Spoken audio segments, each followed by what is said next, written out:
برکاتہ صفا Urdu primary school طہورآباد واجی روڈ وزیرآباد نادر کی جانب سے آن لائن طرز تعلیم کے تحت آج جماعت ششم مضمون تاریخ کی درسی کتاب میں سے قدیم بھارت میں مذہبی رجحانات، آج ہم یہ سبق پڑھیں گے۔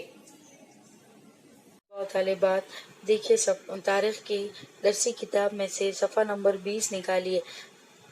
دیکھیے 5واں سبق قدیم بھارت میں مذہبی رجحانات۔ اس سبق میں ہمیں 6 ٹاپک کے بارے میں پڑھنا ہے۔ پہلا 5.1 جین مذہب، دوسرا 5.2 بدھ مذہب، 5.3 یہودی مذہب، 5.4 عیسائی مذہب، 5.5 مذہب اسلام، 5.6 پارسی مذہب۔ دیکھیے سبق ویدک زمانے کے اواخر میں یज्ञ رسومات کی چھوٹی موٹی تفصیلات کو بھی غیر ضروری اہمیت حاصل ہوئی۔ ان تفصیلات کا علم صرف پروہتوں کو ہی تھا، اوروں کو وہ علم حاصل کرنے کی آزادی نہیں تھی۔ ذات پات یا طبقاتی نظام کی پابندیاں سخت ہوتی چلی گئی۔ سماج میں کسی شخص کے مقام کا تعین اس کی صلاحیت کے بجائے یہ دیکھ کر کیا جانے لگا کہ وہ کس ذات یا طبقے میں پیدا ہوا ہے۔ اسی لیے اپنشد کے زمانے ہی سے مذہب کو یज्ञ کی رسومات تک محدود نہ رکھتے ہوئے اسے وسیع تر کرنے کی کوششیں شروع ہو گئی تھی، لیکن اپنشد میں روح کے وجود اور روح کی نوعیت کے تصور پر زیادہ زور دیا گیا تھا۔ اس تصور کو سمجھنا عام لوگوں کے لیے مشکل تھا، اس لیے مخصوص دیوتاؤں کی پرستش پر زور دینے والا بھکتی پنتھ وجود میں آیا، جیسے شیو کی بھکتی کرنے والوں کا شیو پنتھ اور وشنو کی بھکتی کرنے والوں کا وشنو پنتھ۔ ان دیوتاؤں کے حوالے سے مختلف پران منظوم تخلیقات لکھے گئے۔ 6 صدی قبل مسیح میں مذہب کے ایسے خیال کے اظہار کی کوشش کرنے کا رجحان پیدا ہوا جسے عام آدمی بآسانی سمجھ سکے۔ کئی لوگوں کو اس بات کا احساس ہوا کہ ہر شخص کو خود کی ترقی کا راستہ تلاش کرنے کی آزادی ہے۔ اسی آگاہی کی بنا پر آگے چل کر نئے مذاہب وجود میں آئے۔ ان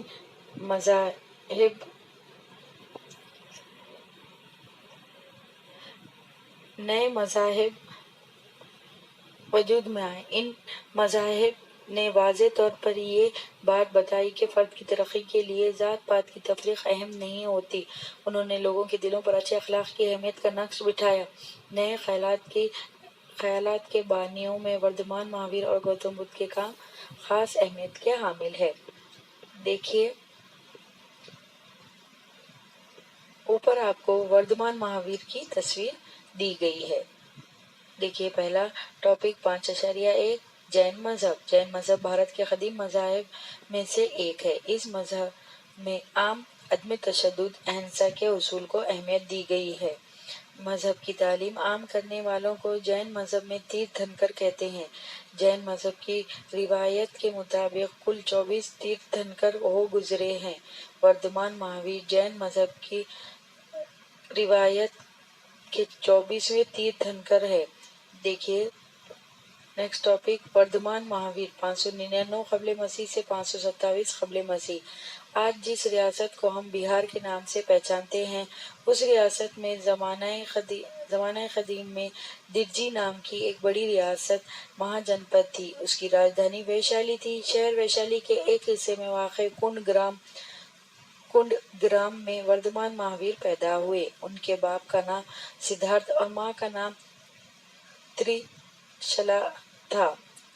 وردھمان مہاویر نے علم حاصل کرنے کے لیے اپنے گھر بار کو ترک کیا۔ 12.5 برسوں تک تپسیا ریاضیت کرنے کے بعد انہیں گیان پراپتی معرفت حاصل ہوئی۔ یہ عرفان کیول یعنی خالص نوعیت کا تھا، اس لیے انہیں کیولی کہا جاتا ہے۔ جسم و جاہ کو سکون و راحت کا احساس دلانے والی باتوں کی خوشی اور تکلیف دہ باتوں سے ہونے والے دکھوں کے احساس پر انہوں دیکھیے صفحہ نمبر 21 نکالیے نے قابو پا لیا تھا، اس لیے انہیں जिन यानी फातेह कहा जाने लगा। लफ्ज जिन से जैन बना। जज्बात व एहसासात पर फतह हासिल करने वाला बड़ा बहादुर यानी महान वीर होता है, इसलिए वर्धमान को महावीर कहा जाता है। इरफान हासिल होने के बाद लोगों को मजहब की तालीमात समझाने के लिए वो तकरीबन 30 बरसों तक नसीहत करते रहे। मजहब की तालीमात आसानी से लोगों की समझ में आए, इसलिए उन्होंने अवामी ज़बान अर्ध मागधी का इस्तेमाल किया। वो अवामी ज़बान में लोगों से खिताब करते थे। उनका बताया हुआ मजहब खालिस अखलाक व आदत पर जोर देने वाला था। अच्छे अखलाक और बर्ताव के लिए उन्होंने जिन रास्तों को अपनाने की तलकीन की है, उनका खुलासा पंच महावर्ते और त्रिरत्ने में शामिल है। लोगों को वाज नसीहत करने के लिए तीर्थंकरों की जो मजलिसें होती, उन्हें अर्ध मागधी में सुमु सरन कहते थे। ये सुमु सरन मसावत के उसूल पर मबनी होते थे। में हर तबके और जात के लोगों को शिरकत की इजाजत होती। देखिए नेक्स्ट टॉपिक, पंच महावर्ते। पंच महावर्ते यानी वो 5 उसूल जिन पर बाकायदगी के साथ अमल दरामद करना होता है। पहला, अहिंसा, ऐसा बर्ताव न किया जाए जिससे किसी जानदार को ऐजा हो या तकलीफ पहुंचे। दूसरा, सत्य, हर कौल और अमल सदाकत पर मबनी हो।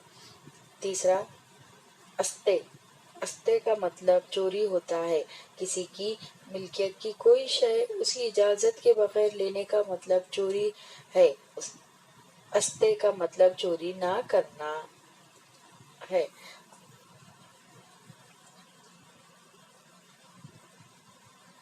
अस्ते, तीसरा है अस्ते। सत्य का मतलब चोरी होता है। किसी की मिल्कियत की कोई शय उसकी इजाजत के बगैर लेने का मतलब चोरी है। अस्ते का मतलब चोरी ना करना है। तीसरा, अपरिग्रह, दिल में हर्ष व हवस रख कर माल व जायदाद की जखीरा अंदोजी करने का रुझान इंसान में होता है। अपरग्रह का मतलब इस तरह की जखीरा अंदोजी से बचना है। पांचवा, ब्रह्मचर्य। ब्रह्मचर्य का मतलब जिस्म व जहाँ को सुकून व राहत देने वाली बातों से गुरेज करते हुए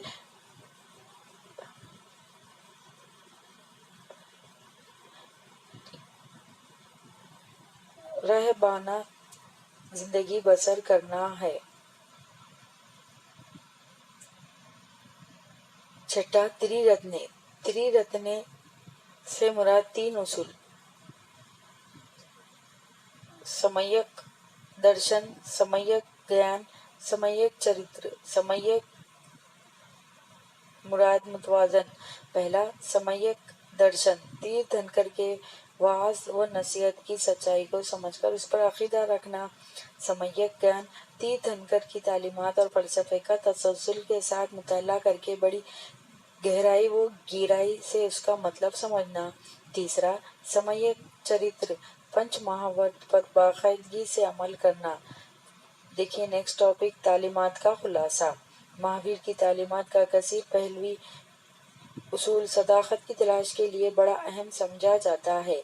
सदाकत की तलाश में मौजू के 1-2 पहलू पर गौर करते हुए नतीजा अक्स करने से सदाकत का मुकम्मिल इल्म हासिल नहीं हो सकता। इसलिए उस मौजू के तमाम पहलुओं पर गौर करना ज़रूरी होता है।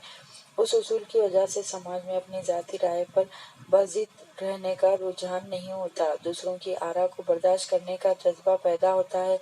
वर्धमान महावीर की ये तालीम थी कि इंसान की बड़ाई और अज़मत उसके ज़ात या तबके पर मुनहसिर नहीं होती, बल्कि उसके उम्दा अखलाक पर मुनहसिर होती है। वैदिक रिवायात में ख़वातीन के इल्म हासिल करने के रास्ते बतदरीज बंद होते चले गए थे, लेकिन वर्धमान महावीर ने ख़वातीन को भी संन्यास लेने का हक दिया। उन्होंने तालीम दी कि तमाम जानदारों के साथ मोहब्बत का सलूक करें, दूसरों के लिए अपने दिल में रहम और हमदर्दी का जज्बा रखें। उन्होंने जियो और जीने दो की नसीहत की। देखिए नेक्स्ट टॉपिक 5.2 बुद्ध मजहब भारत और भारत से बाहर कई मुल्कों में फैला। गौतम बुद्ध मजहब के बानी थे। गौतम बुद्ध 563 कबले मसीह से 483 कबले मसीह नेपाल में लुम्बिनी के मुकाम पर गौतम बुद्ध पैदा हुए। उनके वालिद का नाम सिद्धूधन और वालिदा का नाम माया देवी था। गौतम बुद्ध का पैदाइशी नाम सिद्धार्थ था। उन्हें इंसानी जिंदगी से मुकम्मल आगाही हासिल हो गई थी, इसीलिए उन्हें बुद्ध कहा गया। इंसानी जिंदगी में दुख क्यों है, ये सवाल उन्हें बेचैन रखता था। इस सवाल के जवाब की तलाश में उन्होंने घर बार तर्क किया। बिहार में शहर गया के करीब उरुविला नामी मुकाम पर वैशाख की पूर्णिमा के दिन वो एक पीपल के दरख्त के नीचे मराक़बे में बैठे थे। उस वक्त उन्हें बौद्धि इरफान हासिल हुआ। बौद्धि यानी आला तरीन आगाही। उस पीपल के पेड़ को अब बोधि वृक्ष कहते हैं। इस तरह उरुविला के मुकाम पर बोध गया कहते हैं। उन्होंने वाराणसी के करीब सारनाथ नामी मुकाम पर अपना पहला वाज किया। उस वाज में उन्होंने जो नसीहत की उसे धम्म कहा जाता है। इस वाज के जरिए उन्होंने धम्म के पहिए को रफ्तार दी, इसीलिए इस वाक़े को पाली ज़बान। इतना ही काफी है। इंशाल्लाह अगले वीडियो में फिर मुलाकात होगी। आप तमाम से गुजारिश की जाती है कि इस वीडियो को बार बार सुने, लाइक और शेयर करें, सफा स्कूल के चैनल को सब्सक्राइब करें। अल्लाह हाफिज।